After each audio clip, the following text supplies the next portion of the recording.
Mike Spagnola. Thank you for doing this, my man. Cheers. Dude. Nice to be here. We got a drink after the cheers, oh. Yeah, it's bad luck. Gotta start this off right. Dude, I gotta be honest with you.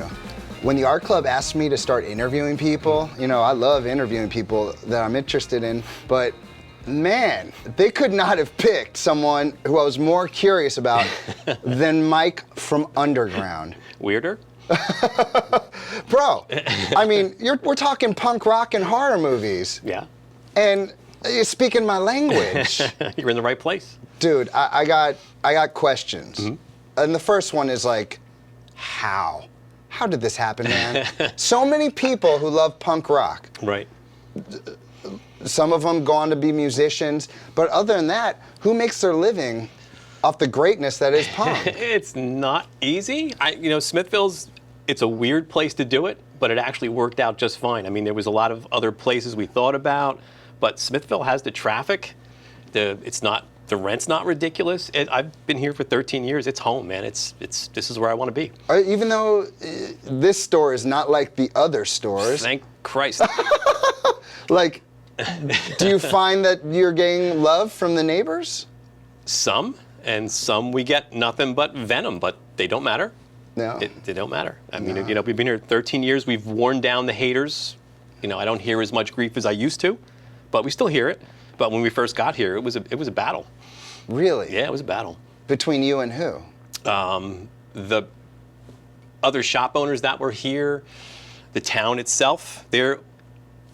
After my lease was going to expire, after the third year, there was a petition in this town that the landlord would not renew our lease, but she actually told them that, you know, get a life. They're doing fine. They're good people. What was the worry? The worry was that we were going to ruin Smithville, and I hope that we did. I beg to differ, man. I mean, dude, a lot of times... I mean, ruin it in the best way possible, but I mean, yes! I hope that we did. I hope we shook it up. I hope we kicked it in its ass a little bit. I think you did. I think, yeah. Because when I come here with my family, we go and we get some ice cream. Right. My kids ride the train. But no trip to Smithville is complete until we've come to the Underground. I appreciate that. That's cool. What made you decide to take on this venture?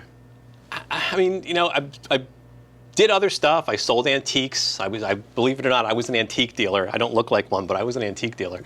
But I mean, we were selling vintage clothing, and we wanted to do something different. We wanted to do something fun, more a little cooler, and we decided to do something like this. Okay. And it worked out. It worked out fine.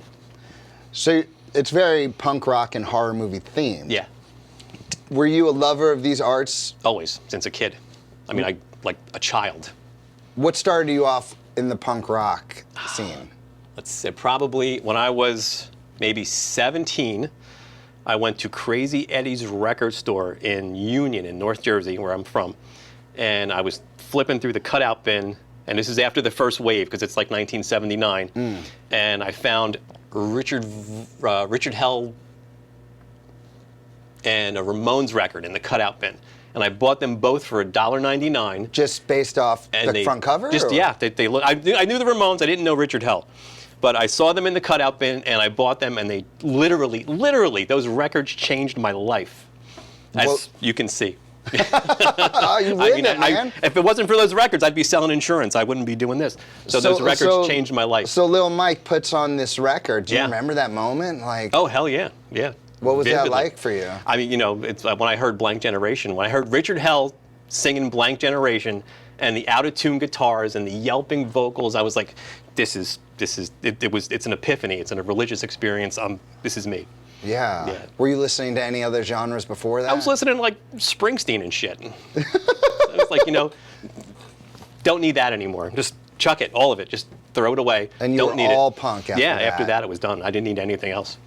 And so when you decided to take on this venture, you just decided to take the things you are most passionate about and put it in a store. Yeah, I figured, you know, let's do something cool. Whatever I like, I figure other people might like too. So basically most of this store is just shit I like. Well, I've always wondered about that. Like, if I'm a lover of punk rock, and I would always want a store like this. Always, man. All the stuff I would have to get would have to be online because there's never a store like this. But here you guys are. I mean, there's been stores in cities. I mean, you find Yes. stores in Manhattan, you find stores there's Crash Bang Boom off South Street, which is the coolest store ever. But you don't find stores like this out of the city. You don't find them in suburbia. You certainly don't find them in Martha Stewart town. But why do you think that is? Do you think that normally people don't go to a store like this and spend money? I mean, if it was just a suburban town that didn't have a tourist pull, it probably wouldn't work. If it was just, if it was just a tourist town where the center of town was just, every other store, probably doesn't work. But because we have a decent tourist trade, this is a shopping village. It's an outdoor mall. So basically it works. Enough if 1% of the people that walk through this village dig what we're doing, it's enough. It's enough to float us. And do you love it? Love it, yeah. Yeah. It's fun. It's a good job. I get to listen to loud music and drink beer and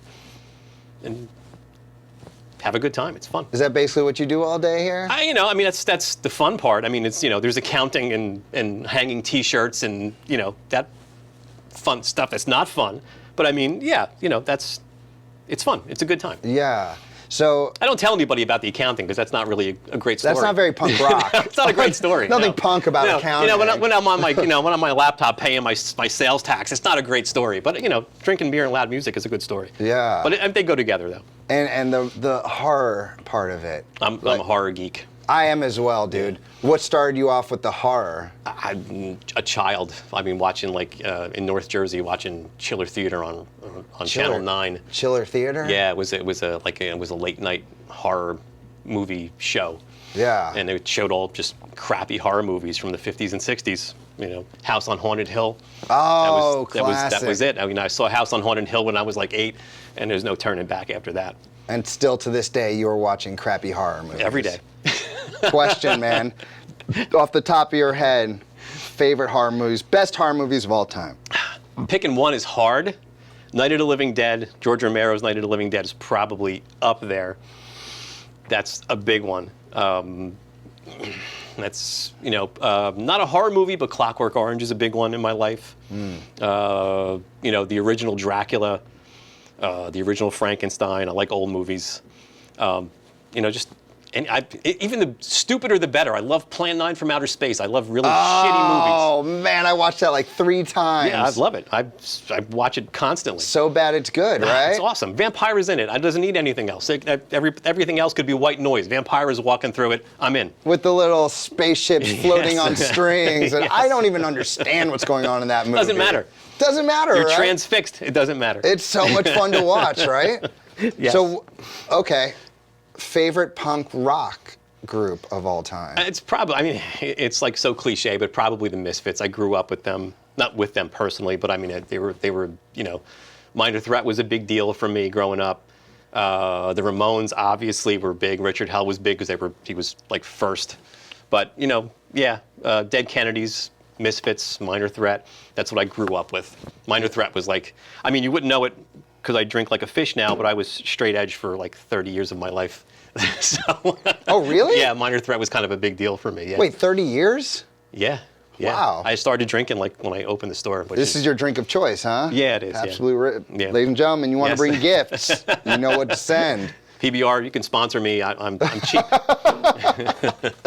So, punk rock, it's a really interesting art because I feel like, first of all, punk rock listeners are so passionate about their music. Right. Almost like they get angry because you get these other bands who come and like, are they punk? Are Right. they pop punk? Which is something I really can't stand that Right, reference. right. It's either punk or it's not. Do you agree Yeah, with that? I agree. I mean, if it's, I mean, there is pop punk. It exists, but it's punk rock. If it's too mainstream, it's not punk rock anymore. It's just not. It's something else. It's another thing, and I have no use for that. So you wouldn't listen to the Blink-182s and the Green Days and stuff like that? No, I mean, Green Day might have had their moment. I don't know. If they did, I didn't see it. But I mean, people say they did. I don't know. But it's not for me. Yeah. Yeah. I mean, I like it a little dirtier. Yeah. So speaking of dirtier, when people come to the store, which is clean, how do they feel about the dirty stuff that are on the walls? I mean, some of them, absolutely love it, and some of them hate it, and that's okay too. They can hate it. They're welcome to do that. But the people that love it is the reason why we're here. Yeah. It's we like it. They like it. It's cool. Do you ever get people who are coming in, especially this day and age, where so many people seem to be offended, and on social media they love to blast about how offended they are about things? I have to imagine people might come in here and be offended by your store. Every day. Every day? Sorry, literally every day. Every day? Every day. I mean, it's to varying degrees, but hardly a day goes by where somebody doesn't walk in and clutch their pearls and walk out. Does that make you proud? Oh, hell yeah. Hell yeah. Yeah, absolutely. You don't want that in your store? No. I mean, if I can make somebody gasp, I had a good day. It's fine with me. Has anyone ever actually confronted you about it? Oh yeah, definitely, yeah. It usually doesn't go well for them. Oh no? No, they see the guy that looks like like a 30-year heroin addict behind the counter, and they think they can probably best him, but they generally can't. Well, dude, there's one type of person that I really love, and that is a punk rocker who's also well-read. I've been speaking to you now for about a half hour before we started the cameras, and you expressed that you possibly wanted to be a teacher. Yeah. Minus the kids. Yeah, I hate kids. Hate them. But you love language and literature. A lot of like books and stuff. Yeah. Well, I mean, what kind of stuff does Mike from Underground read? I'm a horror geek. I'm a sci-fi geek. Ray Bradbury, Fahrenheit 451 is like one of my favorite books. Clockwork Orange. A lot of, I've been to Star Trek conventions. Oh, yeah, Star Trek geek. I'm a nerd. Yeah. Yeah. I'm just a nerd in a black shirt. I think that's the coolest kind of nerd. I think so. Do you know what I mean, though? Because I feel like a lot of people may look at you. Mm-hmm. They see this long, I'm not going to say heroin addict. You don't look like that to me, man. But to me, you look like a dude who's rocking his threads with confidence. Right. Because we know how many punks out there will rock it and it just seems fake. Until they're 27 and they have to sell insurance. Yeah, behind the desk. You never have to worry about that, too. No. Have you been dressing like this since the beginning? Yeah, pretty much. I mean, I dress differently now because I'm fat and old, but I mean, when I was younger, I was a little cooler. 57 is not cool. Dude, I don't know, man. I think you're growing up to be a badass. That's just me. I mean, most 57-year-olds who are sitting behind the desk and, I've got to push those papers and get them all in before, I have to work on the weekend. I think most people, they might not admit, but they'd rather be rocking out behind a counter, being able to tell people wherever they want. I guess that's true. I mean, I appreciate this every day, and I'm not going to say I do. You? I absolutely, yeah. I appreciate it every day. Every day that I'm here, I come in the morning and I put on the loud music and I get my first cup of coffee and I'm like, fuck, this is cool. Yeah, I do. Every single day, every man. day. Yeah, every day. And that's the dream. Yeah.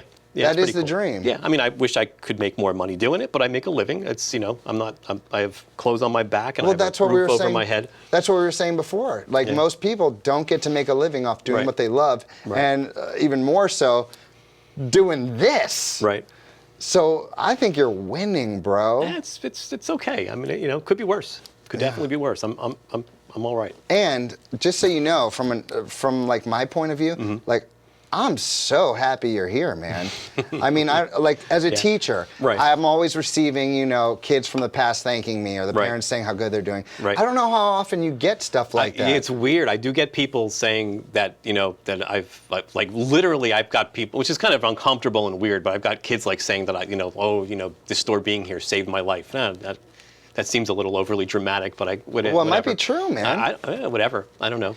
When I was 14, listening to punk rock, and I didn't know anyone else, everyone else was listening to rap. Right. If I knew I had a store to come in here and a dude like you to talk to, a smart dude who could probably educate me on some things and accept me and make me feel like I'm not alone, that would have impacted me. Yeah. I mean, as much as I don't like children, when kids come in here and they want to know, if they're genuinely curious, I'll I'll spend the time. I'll turn down the stereo and I'll sit here and talk to them. I don't mind. It's cool. Yeah. See, not all kids are bad, man. No, not all kids are bad. There's a little at least future. not. I mean, at least not when they're older. When they're 3, I have no fucking use for that. But I mean, when they're older and they can carry out a conversation, I'm here for them. It's cool. Yeah. So tell the people who are watching or listening, like, what do they get when they come to Underground? What is this all about? I mean, it's a good time. I try to make it a party for whoever comes here. We do events. We do 2 art shows a year. We do a rockabilly event, and we do a really cool Halloween party in October. And that's kind of like the DIY punk aesthetic. It's like, if nothing's going on, you do it yourself. You make it happen. You don't wait for somebody to do it for you. Yeah. You do it yourself. So that's what we've done here. And our landlord is very cooperative. She's really cool. And she lets us have 4 days outside to bring this chaos out into Smithville 4 days a year. So that's pretty cool. We're doing this interview on behalf of the art club. Right. You have these events. Can you please tell us about what goes on at these events? We have 3 different events. Art Walk is twice a year, and Art Walk is cool. It's kind of it's a different kind of an art show. We are not a wine and cheese art show. We are a pretzel and beer art show. We're not for everybody, and that's perfectly fine. We try to keep it outsider art. We try to keep it lowbrow. A lot of our artists do their first show with us, and we try to keep it as comfortable as possible.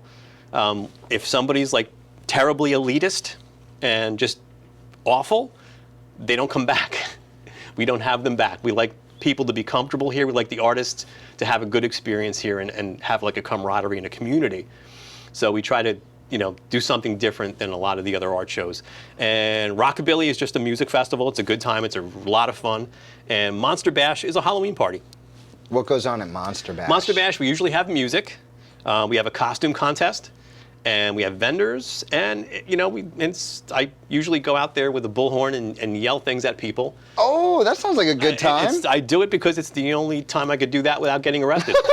So I take full advantage of it. I get drunk and yell at people with a bullhorn. Oh, so that sounds therapeutic and fun and all kinds of things. Best. It's the absolute best. Yeah, man. And when you do these events, what kind of art are you hoping comes? My personal preference is lowbrow art, something weird, something that maybe your art teacher really hates. That's what I kind of encourage for Art Walk, because art school is bullshit. See, maybe you shouldn't be a language teacher. You should be an art teacher. Well, it'd be great if I could do any sort of art, but I'm completely untalented, so that wouldn't work out so well at all. You just have a great appreciation for good art. True confession. Oh, here we go. I've only been to 1 art show in my entire life, not including Art Walk. Yeah, I've never been to it. I've been to art museums. That's a whole different thing. But I went to 1 art show in my entire life, and I thought, well, this is total bullshit. So we need to do something completely opposite of this. So the outline for Art Walk was the opposite of the. I won't talk shit about where I went because they're a well-respected thing, and I don't want to talk shit. But I used that as an outline as what we wouldn't do, and then we did that. So see, isn't there like a whole audience, a whole host of people who want that counterculture art? I know I do. And when I come to your art shows, and I'm going around and I'm seeing little vendors with Jason Voorhees dolls and just the weirdest stuff. Right. I'm like, man, if I didn't have kids, I'd buy all of this stuff, man. It's incredible. Well, that's what I see. I'm not an art student. I'm not an art professor. I don't know anything about art at all. But I will say, I don't understand why if you paint a bowl of fruit, it's fine art. If you paint Frankenstein, you're a dick. Why? I don't understand why that is. I don't understand it. I would rather have Frankenstein than a bowl of fruit. The bowl of fruit is bullshit. Frankenstein is cool. I want the guy that's painting Frankenstein. I don't know if it is like that anymore, man. Maybe it is. It definitely is. Yeah. I mean, I've spoken to artists that do pop culture art, they do lowbrow art, and they are looked down upon. They people come to their table and scoff at them and say, "Oh, you're just doing fan art." It's not fan art. It's art. Shut up. Yeah. So It's art, and there's a lot of people out there who love and want that art. yeah, fan art is a condescending term. It shouldn't be. It's just being. I don't even know what that means. I'm not even sure either. I mean, again, you paint a bowl of fruit, you're a fine artist. You paint Sailor Moon, you're a fan artist. I don't understand it, but I don't get it either, man. It's an elitist, condescending term, and people should just stop. Yeah, I mean, I will just put out a bowl of fruit if I want to look at that. Exactly. Let's face it, a bowl of fruit is not that exciting. Frankenstein's pretty cool. A bowl of fruit, not so much. Frankenstein riding a bike into Disney World. That's cool. That takes some imagination.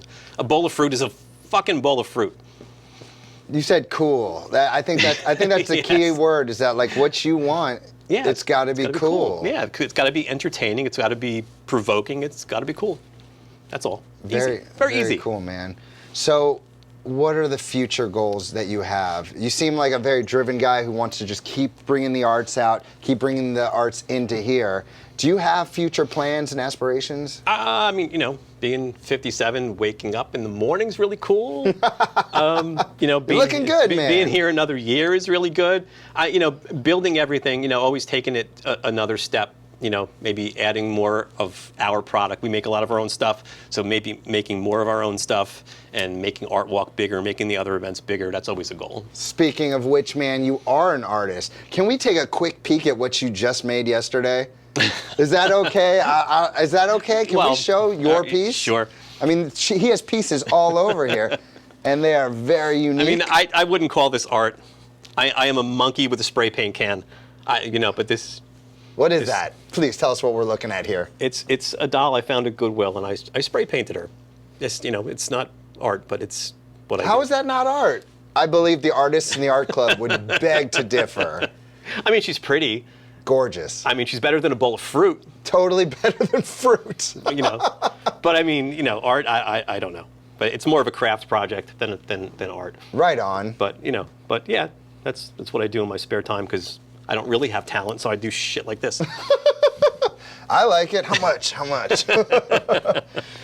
Well, man, what you're doing here, I think is special. I don't want to get cheesy, but I'm serious. It is special. The fact that I can take my kids, and anytime someone comes to visit me from out of town, we're going to Underground. You're looking at these buttons. We're leaving. Hey, look at me. Last time I saw you, Operation always purchasing something at Underground because this place needs to be supported. It is the best. I think what you're doing is incredible, man. And more than anything, you're living the dream. It's fun. It is. It's fun. Yeah. Well, brother, if you ever need help from me, the art club, we're here for you. And I'd love to continue this relationship going because I'm such a huge fan. Cool. I'd love to. Yeah. Cool. Hey. Thank you for doing this, brother. Thank you for having me. Thank you, guys. For sure, Mike. Cheers. Cheers.